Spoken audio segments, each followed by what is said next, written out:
प्रिय विद्यार्थियों, अभी तक हमने पढ़ा कि किस प्रकार कैथोलिक धर्म में आ रही बुराइयों के कारण कुछ प्रोटेस्ट हुए, कुछ विरोध हुए और उन विरोध स्वरूप कुछ नवीन विचारधाराओं ने जन्म लिया। जर्मनी में लूथरवाद, स्विट्जरलैंड में काल्विनवाद, इंग्लैंड में एंग्लिकनवाद और इसके अतिरिक्त यूरोप के बहुत सारे देशों में काल्विनवाद को ही दूसरे नामों से अपनाया गया। इस प्रकार प्रोटेस्टेंटवाद की जो आंधी थी, उसके कारण बहुत सारे लोग प्रोटेस्टेंट बनने लगे और ऐसे में कैथोलिक धर्म के भीतर सुधार के लिए प्रेरणा मिली। दो प्रकार के सुझाव आए, जिसमें नेपल्स के जो कार्डिनल थे कराफा, उन्होंने कहा कि कैथोलिक धर्म में ही आंतरिक सुधार करना चाहिए, और वेनिस के जो कार्डिनल थे, उन्होंने कहा कि उदारवादी समझौता और प्रोटेस्टेंटवाद से मेल मिलाप करना चाहिए। इन दोनों सुझावों में कराफा के जो सुझाव था आंतरिक सुधार का, उसको मान लिया गया। 1536 में कराफा को पाल चतुर्थ के नाम से पोप बनाया गया और उनके जो आंतरिक सुधार थे, उनका आरंभ हो गया। सबसे पहले हम देखते हैं कि पोप के द्वारा अपने आंतरिक जीवन में सुधार किया गया। जो उनका आचरण था, उसमें नैतिकता का समावेश किया गया। योग्यता के आधार पर धर्माधिकारियों की नियुक्तियां होने लगी और जो नए पोप आए इस काल में, जैसे पॉल तृतीय आए, पॉल चतुर्थ हैं, पायस चतुर्थ हैं, पायस पंचम हैं, ये सभी पोप पूर्व के पोपों की अपेक्षा अधिक सदाचारी, धर्मनिष्ठ, कर्तव्यपरायण और सुधारवादी थे। और यही कारण रहा कि इनके प्रयासों से कैथोलिक धर्म में नवीन शक्ति, स्फूर्ति और प्रेरणा आई तथा बहुत सारे सुधार आरंभ हुए। इसके बाद आते हैं ट्रेंट की काउंसिल। दिसंबर 1545 ईस्वी में लूथर का जब देहांत हुआ, उसके कुछ ही समय पहले जर्मनी में सम्राट चार्ल्स पंचम ने एक धर्म सभा आयोजित की, जिससे यूरोप के सम्राट चर्च में सुधार कर सके, क्योंकि बहुत सारे सम्राट ऐसे भी थे जो अभी भी कैथोलिक धर्म का ही अनुगमन कर रहे थे। इसलिए वो चाहते थे कि हमारे इस धर्म के अंदर स्वयं ही सुधार आ जाए, ताकि प्रोटेस्टेंट लोग न बने। इस सभा की जो बैठकें थीं, वो 1545 से 1565 ईस्वी के मध्य, यानी लगभग 20 साल तक चलती रही। इनमें कैथोलिकों की प्रधानता थी और उनका अध्यक्ष भी कैथोलिक ही बनाया गया। यद्यपि इसमें बाकी सारी जो शाखाएं थी प्रोटेस्टेंटवाद की, उन्हें भी आमंत्रित किया गया था कि वे भी आए और इस धर्म सभा में अपने सुझाव दें। इन सभाओं में सुधार के लिए महत्वपूर्ण निर्णय लेकर उनको कार्यान्वित भी किया गया। दो प्रकार के सुधार इसमें हमारे सामने आते हैं। पहले है सिद्धांतिक। ये माना गया कि प्रत्येक धर्म के सिद्धांत देश, काल और परिस्थिति के अनुरूप है तथा समय के साथ उनमें सुधार भी लाया जाना चाहिए, लेकिन चर्च के मूल सिद्धांत में परिवर्तन स्वीकार नहीं होगा। दूसरा, ये कहा गया कि बाइबल की व्याख्या का अधिकार सिर्फ चर्च को ही है और लैटिन की जो बाइबल है उसे ही मान्य माना गया। चर्च और पोप की सर्वोच्चता को स्वीकार किया गया और ये कहा गया कि मुक्ति जो है मनुष्य की, वो सिर्फ चर्च और जो उसके द्वारा बताए जा रहे कर्मकांड हैं, उनके द्वारा ही संभव है। लूथर का जो ये सिद्धांत है कि श्रद्धा द्वारा मुक्ति प्राप्त हो सकती है, इसे अमान्य करार दिया गया। इसके बाद जो दूसरे सुधार इस ट्रेंट की काउंसिल में किए गए, जिनमें व्यवहारिक आधार पर परिवर्तन की बात की गई, बहुत सारी चीजें थी जो व्यवहार में चल रही थी, उनके अंदर परिवर्तन की बात की गई। जिसमें पहला है, चर्च में पदों की बिक्री पर रोक लगा दी गई। क्षमा पत्रों की जो बिक्री है, उस पर भी रोक लगा दी गई। पादरियों के जो आचरण हैं, वो संयमित और आदर्शवादी बनाने की बात की गई और इसी हेतु पादरियों की शिक्षा दीक्षा और उनके प्रशिक्षण का प्रबंधन भी किया गया। जो धार्मिक न्यायालय बने हुए थे यूरोप में, उन्हें मान्यता दी गई और कैथोलिकों हेतु एक सी आराधना पद्धति और प्रार्थना पुस्तक निर्धारित की गई। इसके बाद हम देखते हैं कि एक संगठन है जो बहुत ही महत्वपूर्ण है कैथोलिक धर्म के प्रचार प्रसार में। वो है सोसाइटी ऑफ जीसस, जिसे शॉर्ट में कहा जाता है जेसुइट संघ। ये इग्नेशियस लोयला जो स्पेन के थे, उनके द्वारा स्थापित किया गया था। इग्नेशियस लोयला स्पेन के एक सैनिक थे जो सन 1521 में नवार के युद्ध में घायल होकर लंगड़े हो गए थे।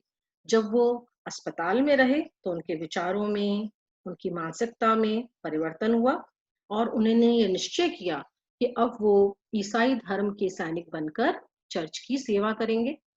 इसके लिए उन्होंने विश्वविद्यालयों में साहित्य, दर्शन शास्त्र, धर्मशास्त्र का गहन अध्ययन भी किया और यहीं पर उन्होंने एक जीसस संघ यानी सोसाइटी ऑफ जीसस जो है उसकी स्थापना की, जिसका उद्देश्य था कैथोलिक चर्च और ईसाई धर्म की सेवा करना, कैथोलिक धर्म का प्रचार करना तथा अपरिग्रह ब्रह्मचर्य और पवित्रता के साथ जीवन व्यतीत करना।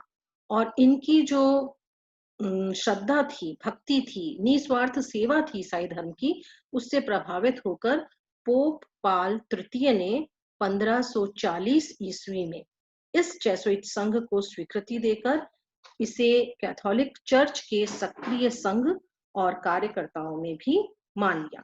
ये जो संघ बना था, इसका संगठन बिल्कुल सैनिक आधार का बना हुआ था। बिल्कुल जिस प्रकार सैनिकों के जनरल्स होते हैं, फिर उनकी टुकड़ियां बनती हैं, उसी तरीके से बना हुआ था और हर व्यक्ति को जो इस संघ का सदस्य बनता था, उसे अपने खून से शपथ पत्र पर दस्तखत करने होते थे, हस्ताक्षर करने होते थे कि वो ईसाई धर्म का कार्य करेगा। और इस संस्था ने जो कार्य किए उनमें हम देखते हैं कि कैथोलिक शिक्षकों को प्रशिक्षण देने का काम भी किया इन्होंने। दीनता, पवित्रता और आज्ञा पालन, ये इसके नियम थे और पोप के प्रति समर्थन की शपथ लेते थे ये लोग। इसके अतिरिक्त इस संगठन द्वारा आध्यात्मिक मार्गदर्शन हेतु स्पिरिचुअल एक्सरसाइज भी करवाई जाती थी। इसी संगठन ने विदेशों में मिशनरी के रूप में सर्वाधिक प्रचार प्रसार का काम किया। इन्होंने दूसरे देशों में जाकर बहुत दूर दूर तक उत्साह के साथ दूसरे देशों में जाकर स्कूल्स खोले, हॉस्पिटल्स खोले, बहुत ही दया, इस तरीके का वातावरण वहां पर बनाया और धीरे धीरे लोगों को ईसाई धर्म में दीक्षित किया। इसके अतिरिक्त इन्होंने जो प्रोटेस्टेंट बन चुके थे उन लोगों को पुनः कैथोलिक बनाया तथा उन्हें आश्वस्त किया कि अब कैथोलिक धर्म में उनके साथ इस तरीके का कोई भी व्यवहार नहीं किया जाएगा।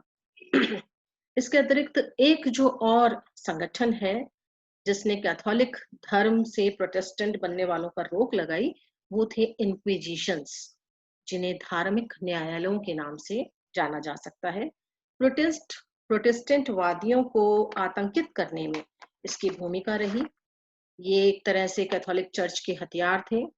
पोप पाल तृतीय ने रोम में इसे पुनर्जीवित किया और इस न्यायालय के क्या कार्य थे कि ये नास्तिकों का पता लगाकर कठोरता से उन्हें दंडित करता था। कैथोलिक चर्च के आदर्शों को लोगों से बलपूर्वक मनवाता था। धर्म विरोधी तथा जो प्रोटेस्टेंटवादी हो चुके थे उन्हें निर्दयता के साथ कुचलना इसका काम था और लोगों पर अभियोग लगाना तथा उन्हें दंडित करना इसका कार्य था। प्रोटेस्टेंटों के विरुद्ध इस न्यायालय ने कठोरतम उपाय किए और बड़ी ही संख्या में मृत्युदंड और जीवित जला देने की सजाएं भी दी, जिससे कालांतर में ये न्यायालय कुख्यात हो गया और इसी के कारण यूरोप के देशों में निरंकुश शासन की स्थापना हुई। यानी जो राजा कैथोलिक धर्म का पालन करते थे उन्होंने इन धार्मिक न्यायालयों को अपने अपने देश में स्थापित किया और इस तरीके की जो दंड है वो सब देने लगे। तो नेचुरल है कि वो निरंकुश शासन की स्थापना वहां पर हो गई और इसी कारण थोड़ा बहुत कैथोलिक चर्च की प्रतिष्ठा पर भी आघात लगा। इसके अतिरिक्त एक और कार्य किया गया कैथोलिक धर्म के अंदर उसको बचाने के लिए इंडेक्स यानी एक सूची बनाई गई।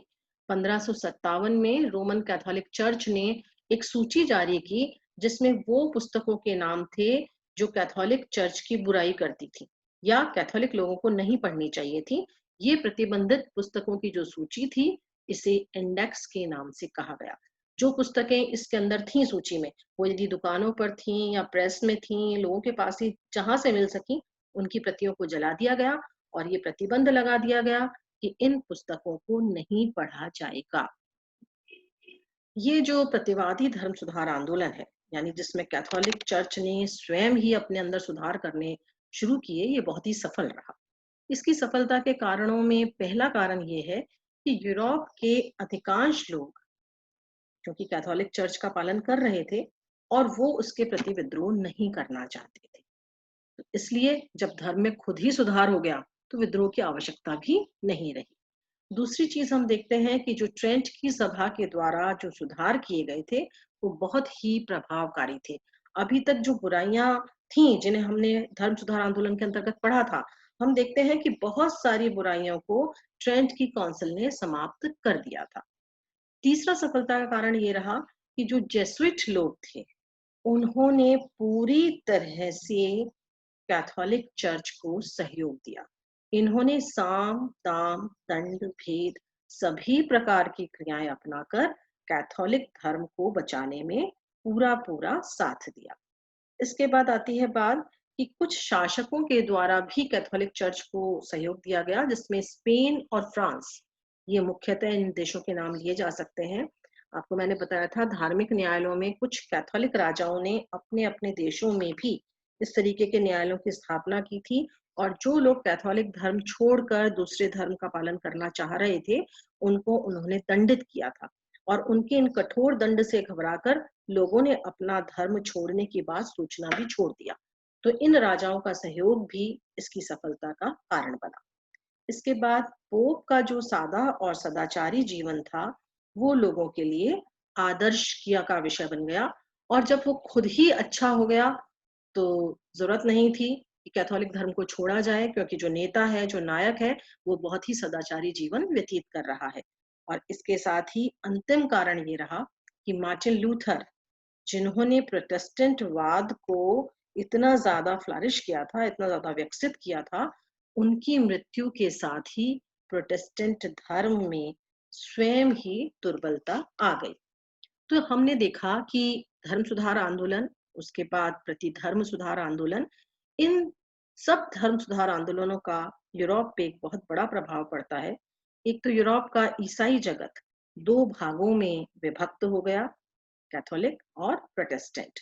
साथ ही साथ जो राजा थे, उनकी शक्तियां बहुत बढ़ गई क्योंकि एक तो वो चर्च के जो बंधन थे उससे मुक्त हो गए थे और दूसरा अपने धर्म को ज्यादा विकसित करने के चक्कर में उन्होंने जो न्यायालय स्थापित किए, जो निरंकुश शासन उनका हो गया, उससे राजतंत्रों की शक्ति बढ़ गई थी। साथ ही साथ जो जनता थी उसमें भी राष्ट्रीय भावना का विकास हुआ और सबसे बड़ी बात ईसाइयों में नैतिक जीवन बड़ा उन्नत हुआ और स्वतंत्र चिंतन की प्रवृत्ति उसका भी बहुत विकास हुआ। पादरियों की शिक्षा दीक्षा पर ध्यान दिया जाने लगा। कुल मिलाकर धर्म सुधार आंदोलन जो है वो ईसाई धर्म की उन्नति का बहुत बड़ा कारण बन गए।